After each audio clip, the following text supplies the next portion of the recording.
Good morning, children. Welcome to science class.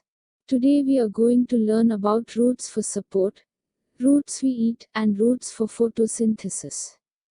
Plants have underground roots for absorbing water and minerals.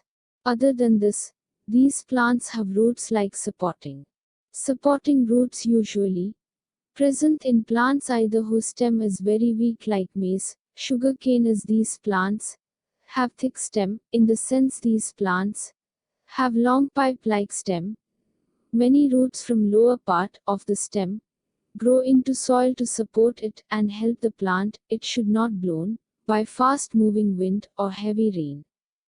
Plants that are very big and spread their branches widely and have very big, wide and woody branches need extra support for plants to stay erect. Plant like banyan tree is example of this kind. In such plants some roots grow from the stem or branches towards into the soil. This provides extra support to the plant, like pillars, and prevents it from falling or breaking. Some examples of such plants are banyan tree, sugarcane, and maize, which have supporting roots. Roots we eat. We eat carrot, radish, beetroot as vegetables. Actually, these are the roots of plants which we consider as vegetables. We can observe these roots are fat and tube-like structure. This is excess food stored by plant. Some roots other than absorbing water from the plants and fixing the plant in the soil store excess food in them. Such roots are called storage roots. Some storage roots. These type of roots we eat as vegetables. Examples carrot, radish, turnip, and sweet potato. These store excess food for plant in the form of starch and water.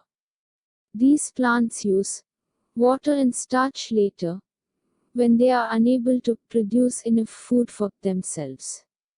This helps the plants to live.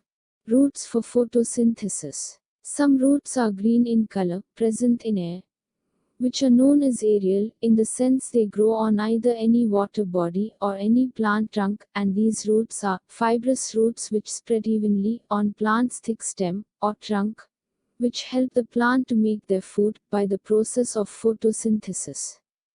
As these help plants to prepare food by photosynthesis are called photosynthetic roots or assimilatory roots, example Taniophyllum, traps, and Tinospora. In some plants like Taniophyllum have no stem and leaves. The entire plant is represented by thin green, ribbon-like roots. These roots absorb or take moisture from the atmosphere and prepare food materials by photosynthesis. Thank you. A presentation by Naseem, D.S.